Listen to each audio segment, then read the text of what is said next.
welcome to the monthly series of Mozambique Gas Summit and Impact. And today I'll be interviewing Sérgio, who is the General Manager of Consultório, Médico, Esperança. Today we'll be talking about a few important points that Sérgio will be sharing with us, and hopefully this will give you some sort of enlightenment on what is currently going on in the market, what's currently going on in Mozambique, especially in the oil and gas sector. So Sérgio, welcome again. Just to start this session off, can you tell me about yourself and your business? Thank you for having me. My name is Sergio Joaquim Dique. I am 41 years old, married and a father of two. By profession, I am a lawyer. I actually now hold a master's in business law. And from the business side of things, I own 4 small businesses. A transport business, which is currently mainly based in the central region of the country. A law firm also, which is mainly in the central and northern part of the country. And an insurance brokerage, which is also in the central region of the country. And the biggest of the 4 is the medical practice, which now is present in the Manica province, Inhambane province, Cabo Delgado in Palma, where we are currently contracted with one of the bigger oil and gas companies, and in Maputo, where we have just opened a branch. So we employ just under 30 people in all those small operations. Wow. You're literally doing everything. Congratulations. Wow, I'm amazed. So tell me, what are your current challenges? We know we're going through the pandemic. What challenges are you currently facing as a business? Well, my major challenges, I would say I've got 2 main challenges. The first one is obviously related to the situation with COVID-19 by the attacks either in the central region of the country or up north. So if those challenges, those 2 situations, what they mean or what they have caused is there is too much unpredictability in the market. Yeah. You are not able to specifically plan and execute an idea without having to face some challenge in between. I could give you an example. I wanted to establish a clinic in Palma so we could serve the locals and also some of the oil and gas industries. So I imported prefabricated containers which were supposed to go to Palma. When they arrived last year, the bridge, the main bridge that takes people to Palma from Pemba, that collapsed, and just at the same time the terrorist attacks started escalating. And what that meant is we had to put that whole business to a halt. That had been a huge investment from my side. And from there up to today, we haven't been able to get the things there. So I had to change the strategy and remove the containers from there and send them somewhere else. So the market is very unpredictable from that point of view. And it makes it difficult. Even when we decided to transport the containers from there to Vilankulu, we then were faced with the recent cyclone and also the attacks that make transporting, low speed transporting quite expensive because now you need police escort and so forth. So it's very difficult to manage. That's the biggest problem. And the second problem with COVID-19, also it brings with it the lack of predictability in the market, because at the moment, we are faced with a situation where we are not able to correctly plan from a financial point of view. So I will give you an example. When we started opening, when we started the process to register the clinic in Maputo, that was in June last year, July last year. And we only got the license just a couple of days ago. And between when we started to today, the exchange rate between the US and the Médico has fluctuated with more than 25%. So whatever plan that I had made for my $100 in June, I need now to put an extra $25 to it so that I can do it today. So that lack of consistency makes it difficult to make investment ideas, plans, because you don't really know where things are going tomorrow. And if you were to add to that all these other socio-political issues, then that makes it even more difficult. So those are the biggest challenges. You have got a cash flow side and obviously the security side of things. It is unfortunate, but we are struggling through them. You have to, otherwise you will just stop dead. So Sergio, thank you for giving us a very detailed information about all the challenges that you've kind of been having. So what would you say have been the lessons learned throughout this period for you?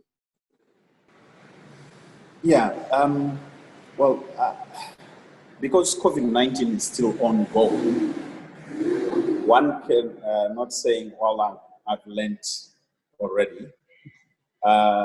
My attitude towards it is, rather than saying I've learned, but I've been able to adapt to the situation, and so that I can better progress. But the impact of COVID-19 was quite extreme, for me at least, because we are unable to get most of the equipment and material that we need to better service clients or patients within Mozambique if you want to provide sort of the high-end quality service that we would want to. Though that material would have to come from abroad. And with all the restrictions on travel and even on working, people working from home and so forth, it has been very disruptive. At some point, we had to let go of quite a few people, which is a very painful thing for me to do. I've been in business for more than 20 years now, and it is very discouraging to have to say to somebody that you know that their livelihood depended on their paycheck, and for you to have to say, look guys, I really cannot afford to keep you on. So those have been my biggest problems with COVID-19. Yes, we are adapting, and fortunately, well before this all came in,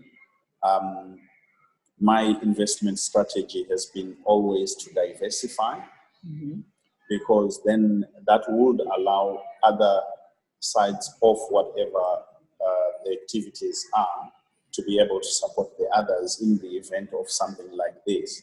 And that allowed us actually to be able to invest during COVID-19. So we were able, for example, to buy 2 ambulances when others were closing shop. We were able to invest because we were able to get resources from other businesses which we could invest in this one, which we think has more potential going going forward.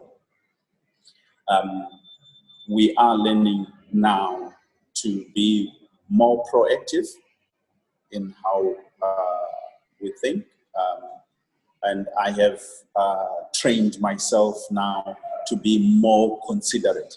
So I do not make rash decisions as before. Now I've got to look at everything before I finalize the decision. You have to look at the environment, both the natural environment and the socio-political environment, so that you know that as you go forward, what you are planning will not eventually collapse on you, because things are just constantly changing. As I was saying, the unpredictability is a major challenge, and being able now to be more rational in thinking, that makes it good. It improves the chances of success. So I would like to say COVID-19 taught me that, but I am still learning going forward. And hopefully we will get out of this better in terms of our business management practices and hopefully even financially. Now, are there any opportunities, maybe for your sector, currently in the oil and gas? Oh, yes, there are. There are opportunities. If I think in the past 2 years, the oil and gas industry have been considerably open, in the sense that they published their expected investment, including a part that they would want to be invested or spent through the contracting of local content. And that in itself says opportunity. I do not want, though, to oversell this, because the term opportunity does not necessarily equate resources. So if there is an opportunity, you still do have to go and get it. And there are many good opportunities. And even though with the pledges of direct support to local businesses, it is not a given that you will get the business. So you want to be able, you want to know that you will have to invest in the time that is necessary to write the proposals, and in having the right documentation so that you qualify, understanding the requirements of each tender and each request for quotation or for proposal. So while there are opportunities, it remains a challenge getting those opportunities to materialize in one's business. But yes, we see the opportunities are there. I could give you some examples.